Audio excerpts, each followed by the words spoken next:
we respond with everything we have on that side of the island. My guys they were lockstep with me every step of the way, all the way. I mean, we stayed out there all the way to the next morning. My old crew was their engine burnt, and they were one of the guys that made it out.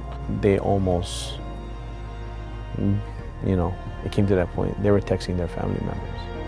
That's a part that a lot of people don't see. Our families are dealing with this too. And then on top of that, they're trying to call or text, and they're getting no response. When I had service, that's when I could actually call. First call was to my wife, just letting her know, oh, okay, yeah.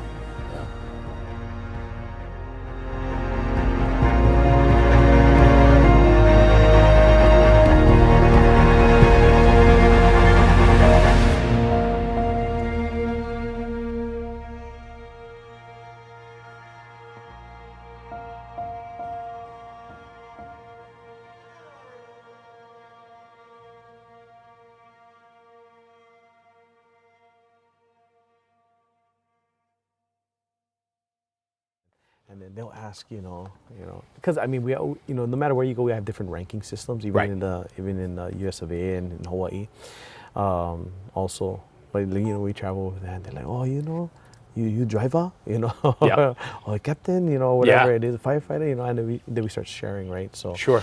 it's one of those things, and just everything that we're doing here too has translated there. So I have friends there, like in Japan, I'm speaking of, that are running fundraisers because they know I'm a firefighter, shoboshi in Japan, and so they ask, hey, how can we help? Yeah. We know that you're a firefighter. We know that you have family in Maui, and we know you're from Maui. We know you have family there. How can we help? And so, they've stepped up to send money as well. Isn't it incredible how there's no other profession like this? Mm-mm. Right? It crosses all cultures, Yeah. all continents, every ocean. Right. It's a brotherhood. It's a brotherhood. No matter where you go, it's a brotherhood. It's wild. Yeah. I'm so happy that I became a part of it. Oh, yes, My definitely. father was a fireman before me. Okay. I'm a legacy firefighter, and I Yeah. grew up in it. And then really diving in, and I'm almost 30 years now in the fire service. And for me, it's the best thing ever. I mean, it's the highlight of my life, other than my children and my wife. I always say, I tell the guys, especially in recruit class when we're teaching these recruits, I say, stick it out. This is the best job you'll ever have in the world. It's Yeah. the best job in the world. Stick it out. Yeah. Don't let this class bring you down, because recruit class is hard. Our recruit class is very, I'm sure it's all over the world. It's very arduous, right? It's very challenging. Mm-hmm. But I tell them, if you stick it out, the gold is definitely at the end of this rainbow. Yeah. You're gonna love this job. It's a lifelong pursuit, right? Like, the one thing with the fire service is, like, you're always pursuing something better, greater, pushing yourself further, harder, training more, right? Like, we're always pushing ourselves to be better at our craft, Yeah. right? Yeah. There's something about that. Yeah. It's magical, because even after retirement, 20, 25 years, 30 years, 35 years, you have people that still want to do more, be better, still are giving back to the fire service after all those years. Oh yeah, definitely. Like you see, like Chief Amos is Right. as a proponent of that, right? One of the things about that is with the fire service in general is like how well do you want to be? And I mean, you've probably heard this term used many of times, right? That's a situational dependent, right? Situationally dependent. Yeah. Oh yeah, this is it's all situationally dependent, because there's no playbook for every call. That's right. You're gonna go on. We have a general guideline for it, but there's no playbook for that exact call, right? That you're gonna go on, not all the time. And so where you always have to be bettering yourself, right? You always have to try and gain more knowledge, Yeah. right? You always want to try and be better, because you don't ever want to get stagnant. You don't ever want to get complacent in your job, because that's when people get hurt. Sure. That's when people get killed. That's when the public gets hurt, right? Because then we chose to get complacent. So we have that choice to better yourself, to increase your training, to increase the knowledge for the job. And as promotions go by, as you get higher, in the higher echelon of things, you start to see that I really need to further my knowledge. Yeah. Right. Yeah. So you talk about the playbook. They give us a book. Here's your standard operating guidelines, your Yes. policy, procedures. And then we hit the street. And all of that guides us to the decisions we must make. But we still have to make the decisions that are important for that situation. Yes. So we need people to take initiative based on their training, their experience, right? Right. And so on. And so I have to ask, part of it here, I mean, I spent the last day and a half driving around Maui, right? We went up country. We've been down in the coast, down in Lahaina. Just, there's such a varying range of topography. The neighborhoods are very different. Driving up here is very different than where we were down by the coast, right? Yeah. And so on. So there is a lot of thinking on your feet when you're a firefighter in Maui. Oh, definitely. That's one of the most surprising things for a lot of firefighters that come here, right? Right. And they look at our trucks. Yeah. And they come and say, oh, well, what do you guys carry on this? And Sure. we carry everything. Everything. We say mauka to makai, right? From the mountain to the ocean. We have to be ready for everything because in almost every district, you have mountain calls to ocean calls. Yeah. Right. So you'll see, of course, the coastal stations, you'll see a surfboard on the engines, and Yep. that always catches firemen. Gets They're the like, conversation "Man, going, right? That's awesome. Yeah, You guys yeah, got yeah. a surfboard on your engine. I would never have seen that, right? I'm from New York. You Yep. don't see a surfboard on That's their right. engines. And during some of these fires, we had a smaller fire kind of ignite. Maybe was it 2 days? 2 days after the main fire, The large fire, yeah. the large fire in August, and we had some San Francisco guys come out, some local guys. A local guy, he's a captain there in San Fran. He came down. They brought a bunch of their crews. They just came down to help. And they're talking about the brotherhood. Sure. Right? They flew down on their own dime. They bought their equipment. They're like, just put us wherever you want us. And so they went and helped out at some of the distribution centers. Well, anyway, we get this call in Kaanapali, large brush fire starting up, and these guys show up with their gear, their yellow jackets. I mean, they got their wildland gear. They got some They're ready to helmets go. on, ready to go. Some don't have wildland helmets, and that was again that conversation starter. Sure. Because we started laughing because some have never fought a wildland fire in their Sure, life. right. They're They're structural man, I'm a firefighters, right. structural fireman. City of San Francisco. Man, I'm a townie. That's we right. don't fight structure. right. We don't fight wildland. Yeah, It's like, yeah. oh wow, that's for us. We don't know anything else It's but to be commonplace. able to, Yeah. like you said, we got to go and Lost Hiker, down to ocean, ocean rescue, Yeah. down to wildland, down to structural firefighting, down to high rise, whatever it may be. So we have to be prepared. So our trucks are loaded with everything, and more of recent times, our engines have been getting more spacious to where we can have a lot more storage. So we Yeah. can make sure we have everything on every call that we go to. But yeah, that was a fun conversation. Just talking with some of them, they were awesome, man. Those guys, those San Fran guys, they came out, just went right Sure. to work. They said, put us to work. And I said, this is awesome. Okay, grab a line, get to work. Yeah, I mean that's that brotherhood that we talk about, right? And truthfully, that's kind of what brought us here. How I got in touch with Chief Amos was through a mutual friend who said he's the guy you need to talk to, because for myself, so many miles away, we're hearing all these stories and we're seeing all this footage, and it's coming from the mainstream media, and I don't know how much of it is truth, how much of it is embellished. Yeah. I don't know. And so when I reached out, I said, I really am interested in hearing the real story, because a lot of money is being raised, people are fundraising, and it's like, well, where is that going and what is it doing, right? So for us, with our platform, it was important with National Fire Radio to reach out. We have that ability in a very large community where we can really tell the stories and the truth of what's happening, and that's what brought us here. Well, Jeremy, I think what you mentioned right there is just made so much sense. This is what I tell people who are asking questions, especially on social media. And Right. I'm talking from just a regular person Yep. down to politicians. Sure.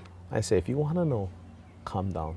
Sure. If you want to know, fly down. I said, oh, because we're hearing all of this. I said, I know you're hearing it, but if you want a true source, then talk to someone who was there. That's right.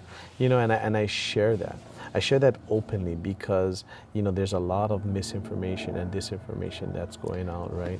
And so I try to just correct as much as I can without getting into spats Sure. on social media. Yeah, of course.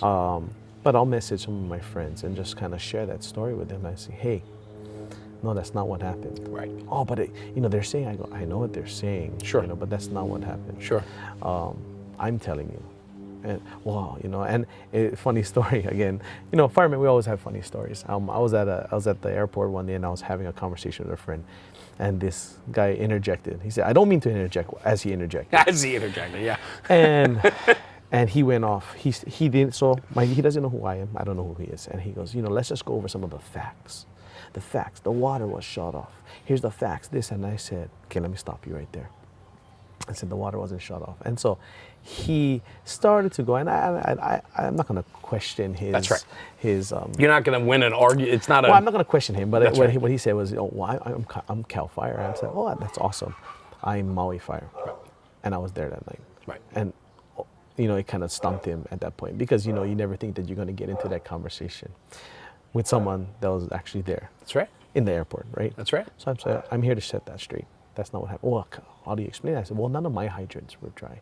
However, I know that, yes, the hydrant system did go down, but it could be numerous amount of reasons Absolutely. why.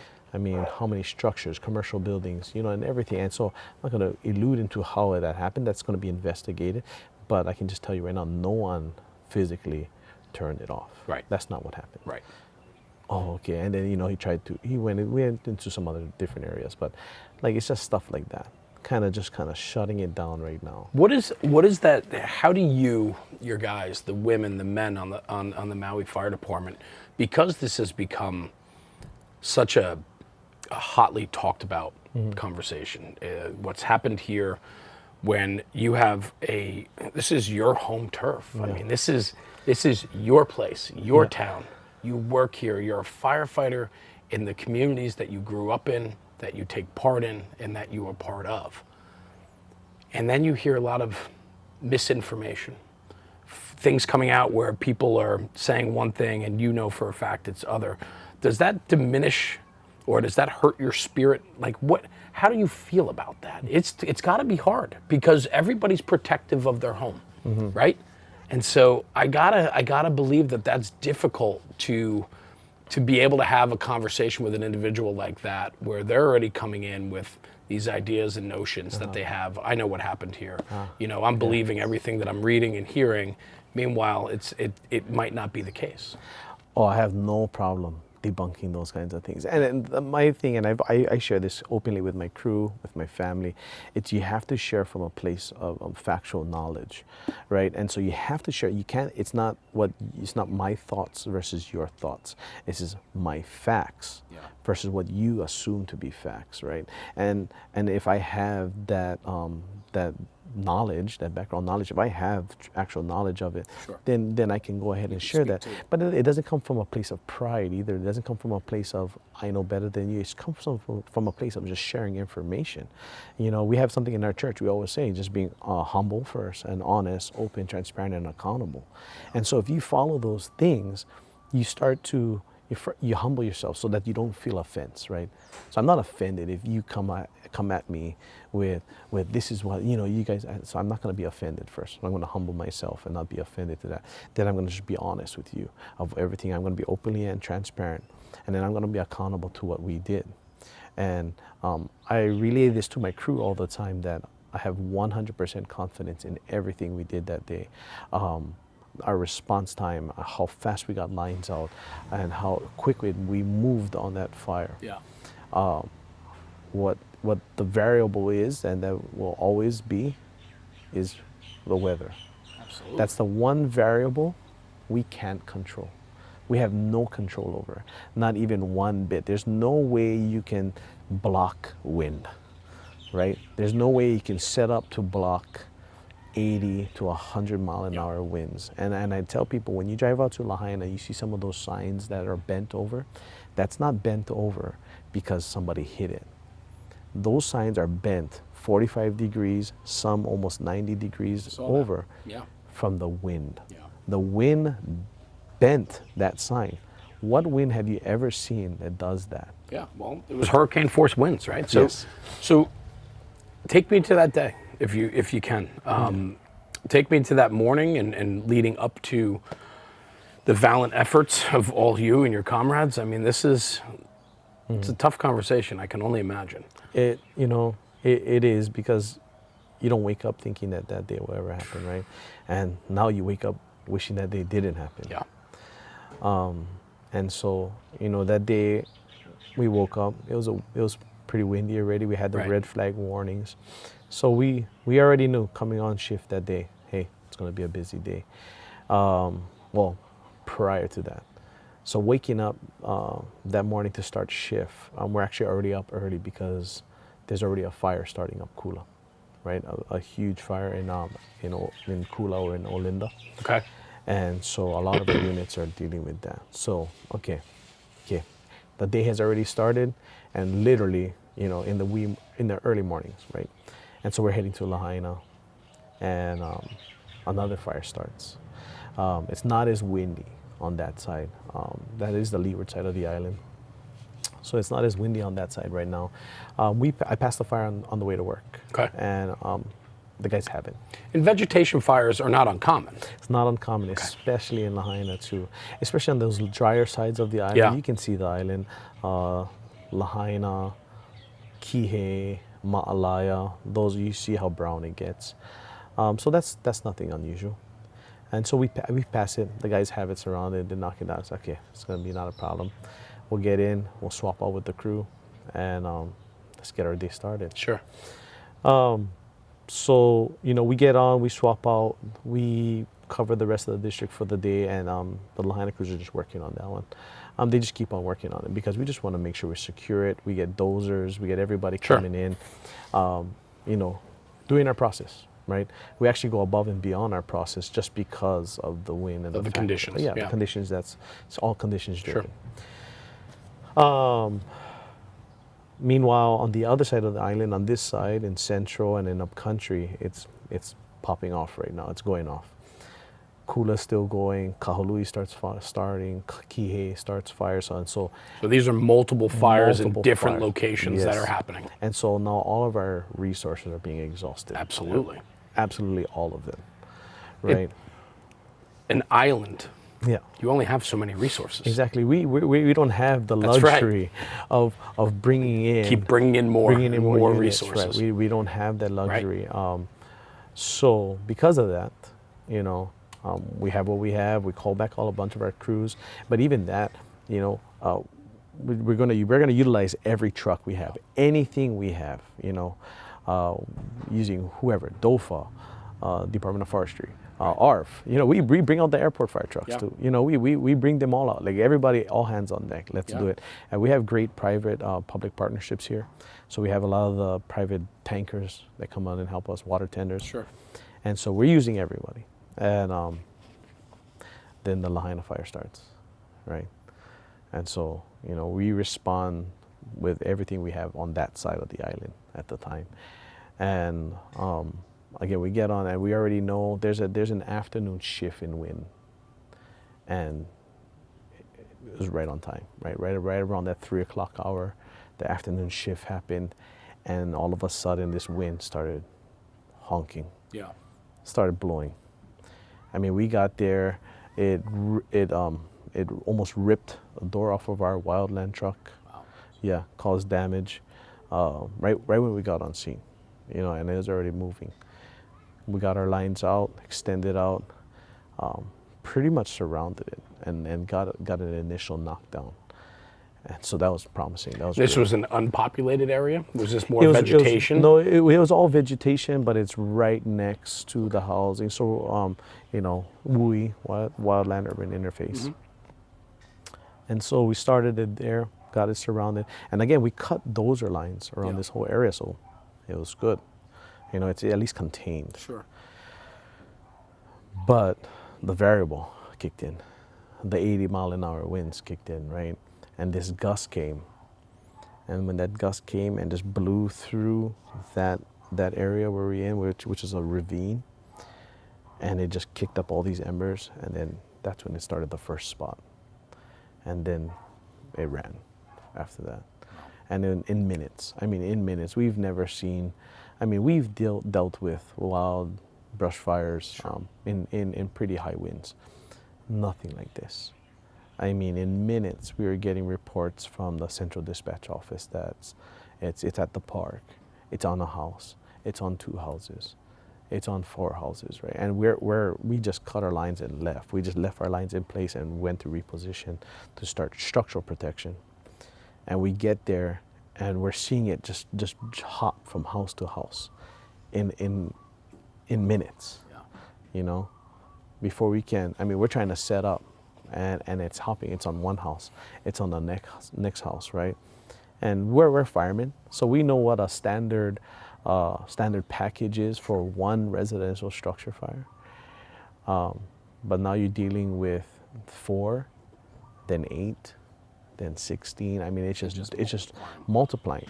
Yeah, it's not adding. You're not going 1 to 1 to 1. This is multiplying on 2 different sides. On top of the limited resources you already have there. And what we found was, you know, just like any, when you heat up charcoals, you know, you take a blower to it, right? You take the blower and you heat it, it superheats it, it heats it up way faster, right? And you dump your charcoals in.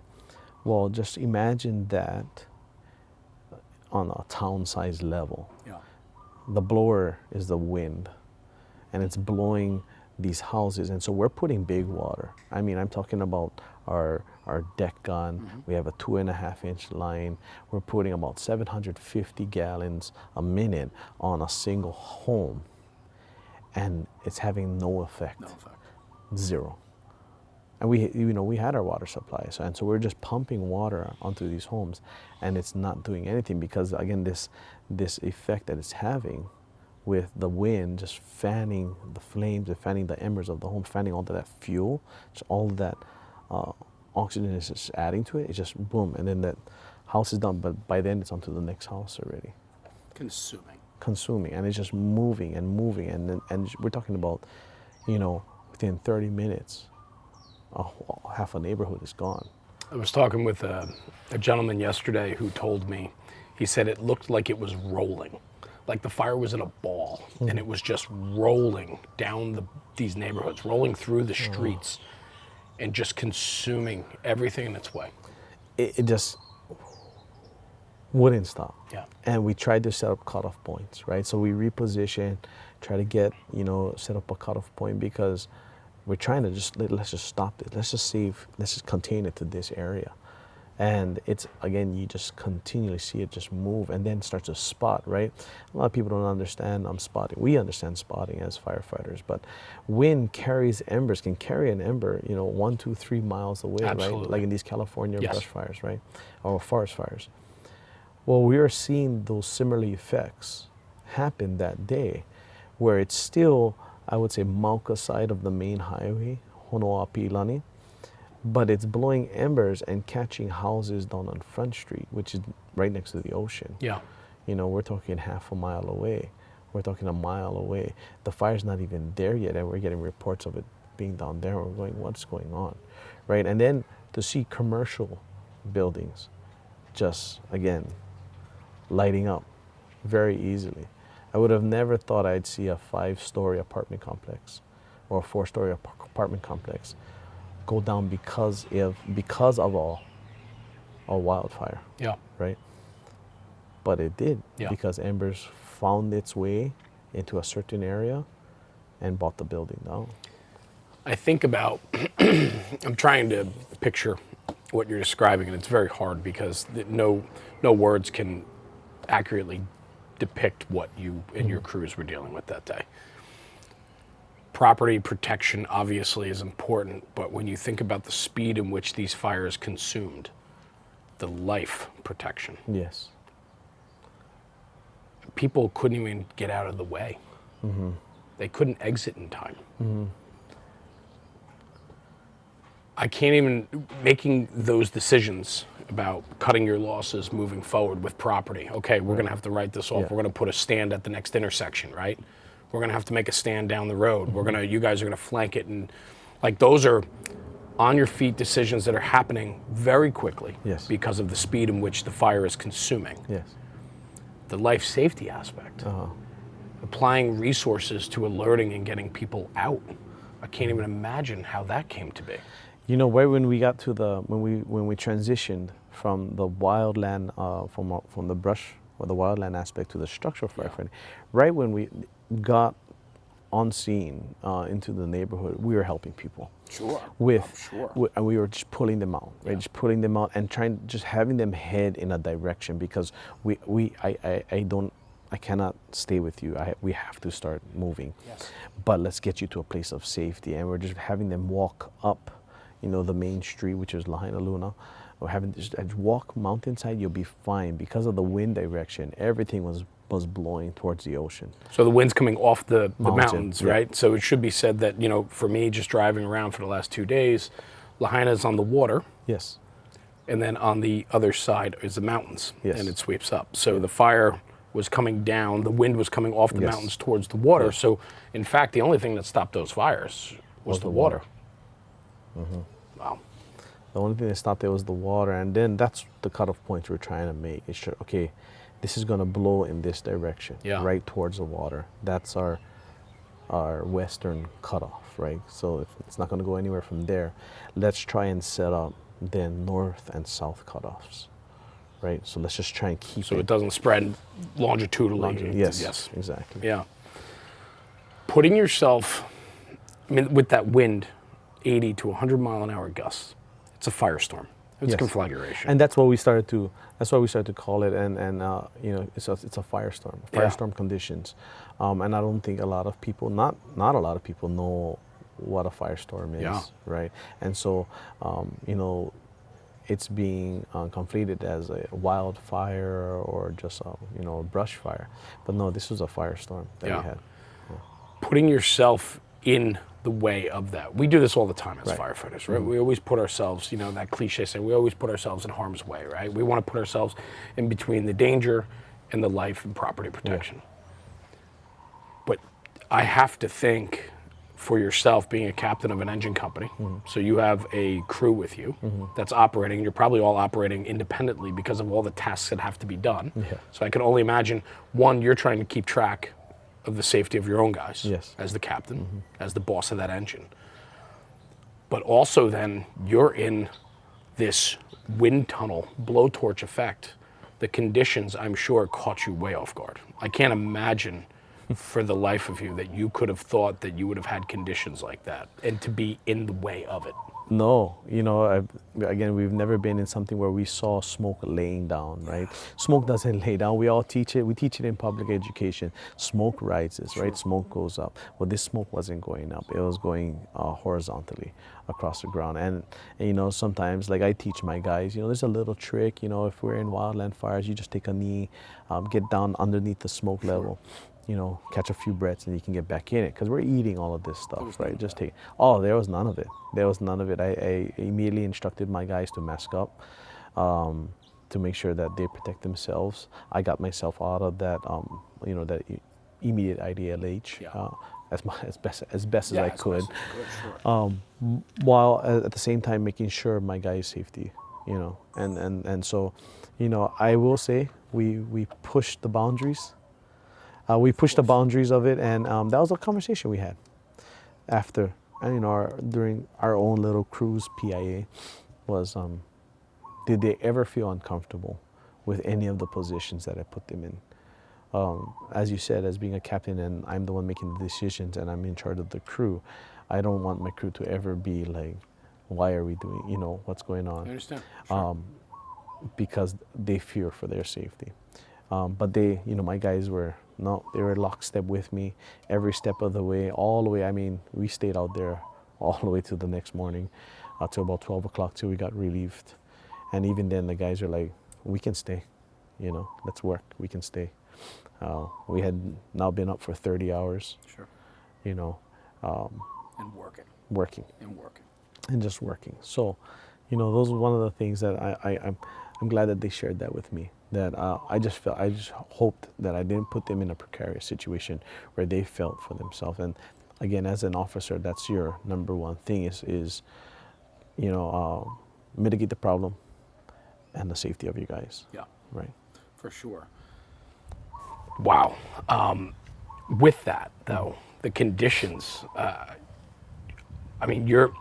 we started this conversation talking about the importance of being able to make decisions in the field. Yeah. Boots on the ground. Right. We can only teach you so much. Right.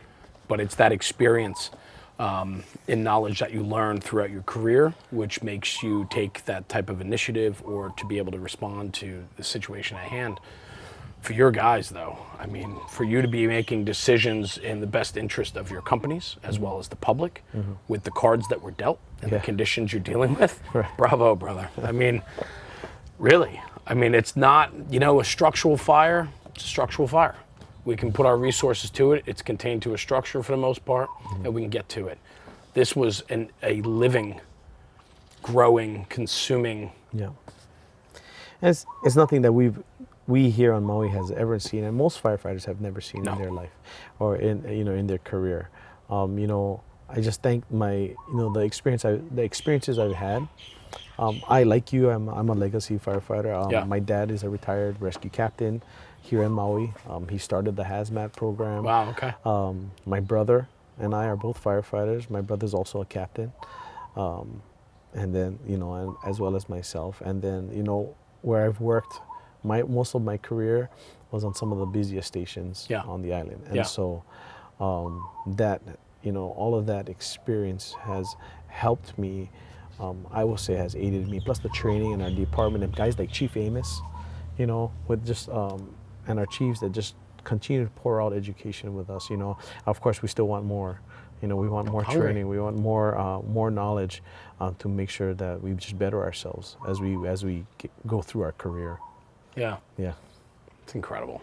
It really is. I mean, I can't thank you enough for sitting down with me today, telling me about a little bit of your experience that day, in just thinking about it. I mean, the firefighting side, sure, it was conditions that have never been seen before.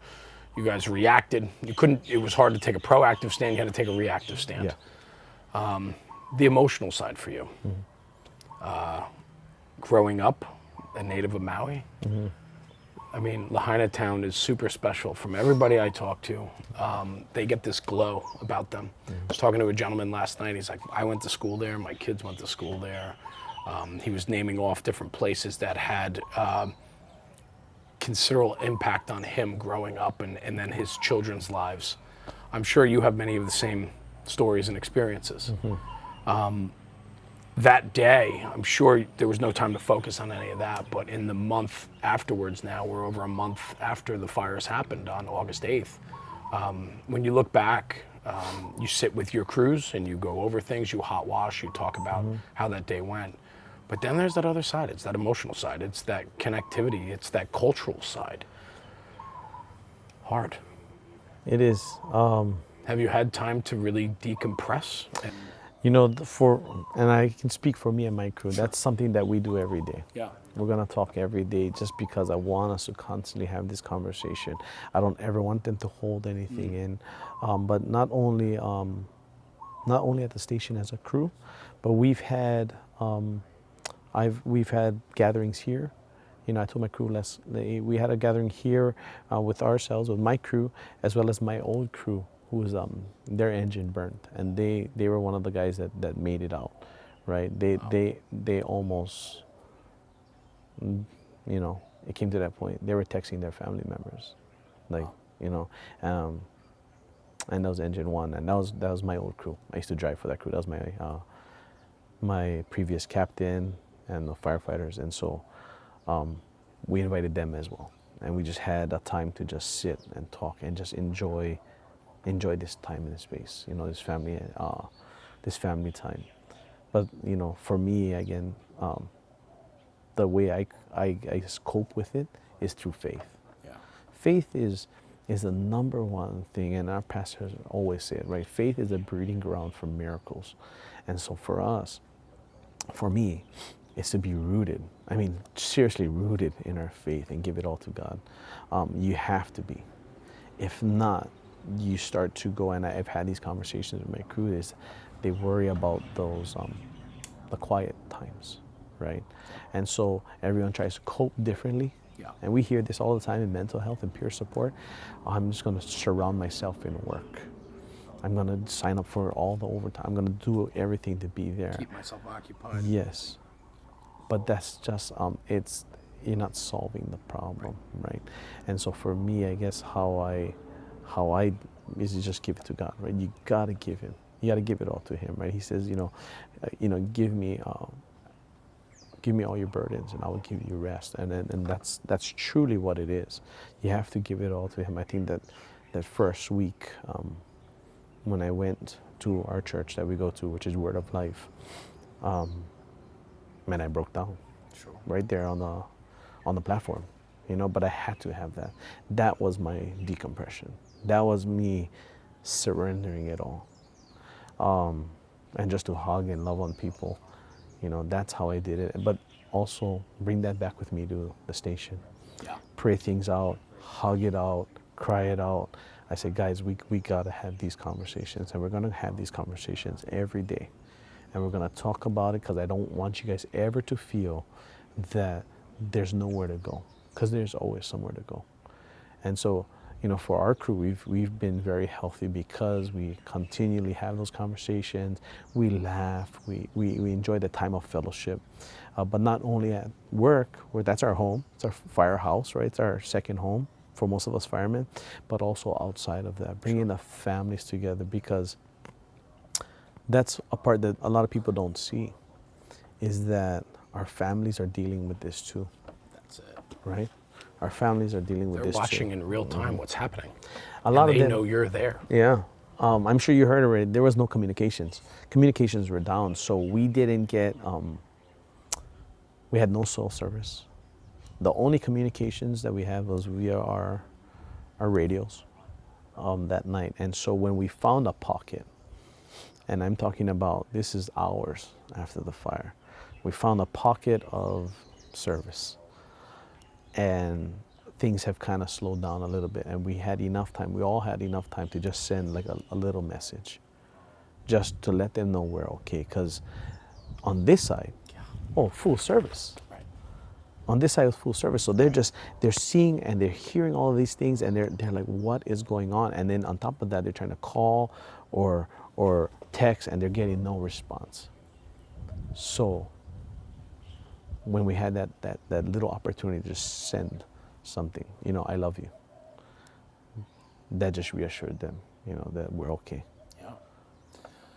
Part of what I wanted to focus on, Sebi and I, as we travel and do these projects, one of the things that really resonated with me in talking with firefighters and people that are involved, with what happened here, part of it is this public trust in us that we're going to take care of all their needs when they call us. Yeah.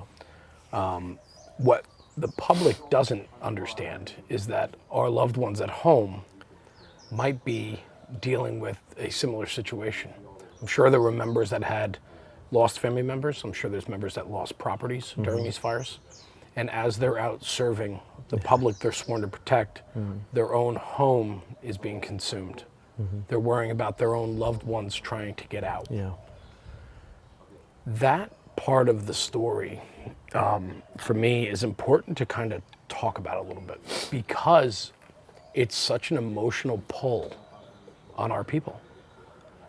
How do you work on behalf of the public when your own home and family can be at risk? It's hard. It is, but I what is one of the things as firemen, where it's what we do, right? We're signed up. It's time to work, and like you said, so I'm the president of our Maui Firefighters Relief Association, and we're helping some of those firefighters. But we have 15 Maui firefighters who lost their homes. Yep. We have 2 airport firefighters who lost their homes. We have 4 lifeguard members who have lost their homes. We have 2 AMR or EMS members who have lost their homes. And I believe we had 9 police officers. Wow. And on top of that, retired firefighters, right, who have lost their homes. And, that question comes up all the time, but we have no time to think about our own. I get it. But I think what you said, and the reason why I wanted to bring that up, was when you happen to find that moment, that pocket where you could educate your own family, just let your family know that you're thinking of them, that you love them, and that you're safe. that message goes a long way, because your wife, your children, whoever's at home for you is watching in real time what's happening, and they can't get in touch with you. They can't talk with you. That is an emotional toll on your family. It is. When I seen friends from all over, I mean, it was even just as small as me just liking a comment. Yeah.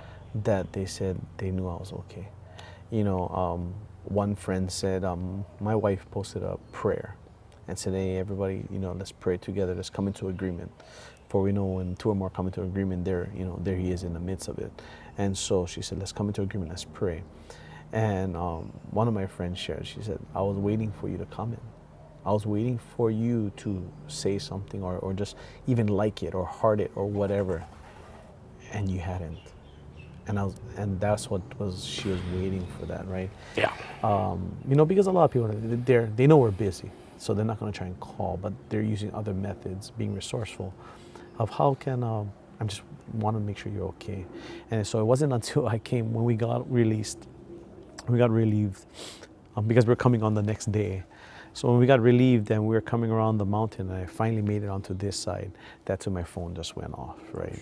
You know, 80 something messages and all of these things. And that's when I had service. That's when I could actually call, you know. So first call was to my wife, you know, and that was an emotional one, you know, just letting her know I was okay. Yeah. Faith is important to you. Yeah. It's getting you through. Oh, big time. Big time. We've been blessed. We've had our pastors actually come down. Our head pastor, she's been coming down and just ministering to us, because it's just so important, so important. And you know, one of the things that we talked about family. So we have a lot of our family members who lost their homes, and you know, to have that powerful ministry to just say, we got you. God has you. And he's going to take care of you. He's going to bless you. And so because of that support system, because of our faith, because of being rooted in our faith, these same families served at church. They didn't just attend church, but they served. And that spoke volumes, because people were like, you know, people who ended up coming, you know, service was packed, and then they see these people who lost their homes serving. Yeah. And they're like, how can you be doing this right now?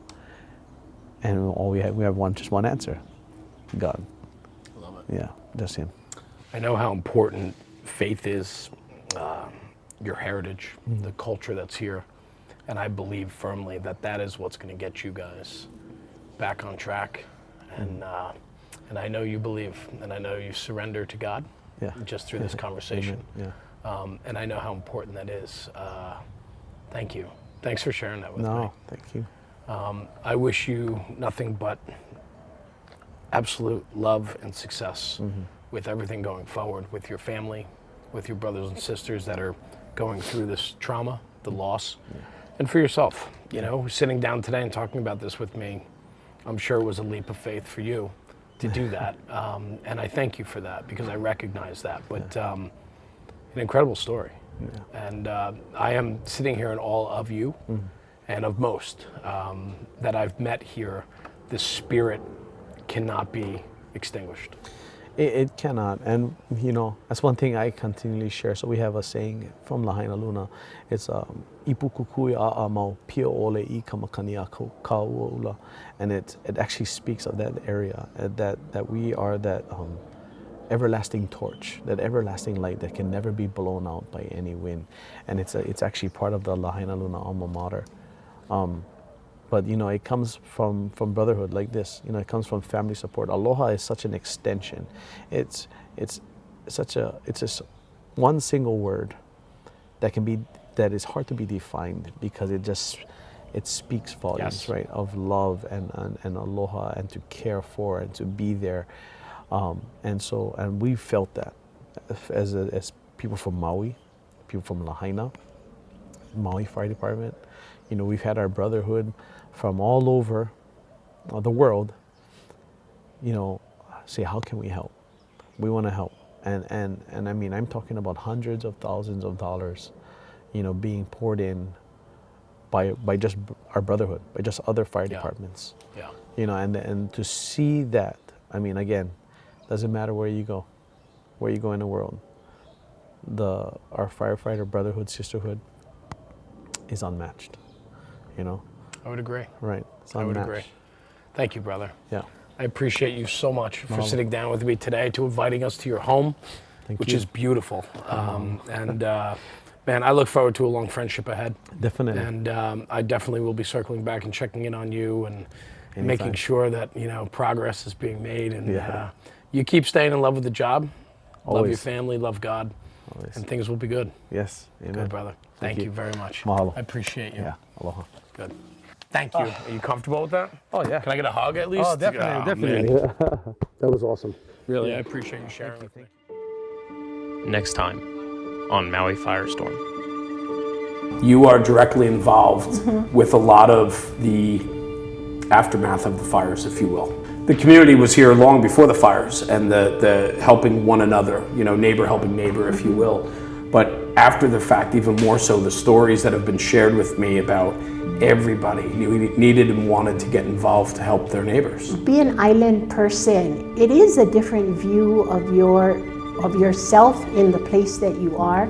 You see the end of your world, so you have to get along because that's all that's here. And proof of that is all the different hubs for help that came up in the various communities because, you know, 10 of us get together. Okay, let's have a place where people can come and get what they need. And that happened all over. A certain agency came in and the people will go for help. They ask, I need your identification, your driver's license. They said, we don't have any, it burned in the fire. And they said, we can't help you without identification. But here, these people are already in trauma. And hear that, and they just clam up, they don't know what to do, and they walk away. When bureaucracy takes over humanity, we have a problem. I didn't know anything. How would we, I guess, right? Unless we immersed ourselves like we are right now. But if I didn't have this opportunity, how would I know? You'd be like a tourist instead of someone who wants to come to Hawaii to know Hawaii. But what I would like people to know is, we certainly would love to have people come and enjoy Hawaii the same way we do. We just ask that you come as if it is your home. And I think we have an obligation, if we're going to tell the stories of what happened here through the eyes of the firefighters and the people that were directly involved with the fires, it's important to get this piece too, so that people understand that it is not just a community that burned. You know what I think? I think no matter where a person from Hawaii goes, Hawaii is always home.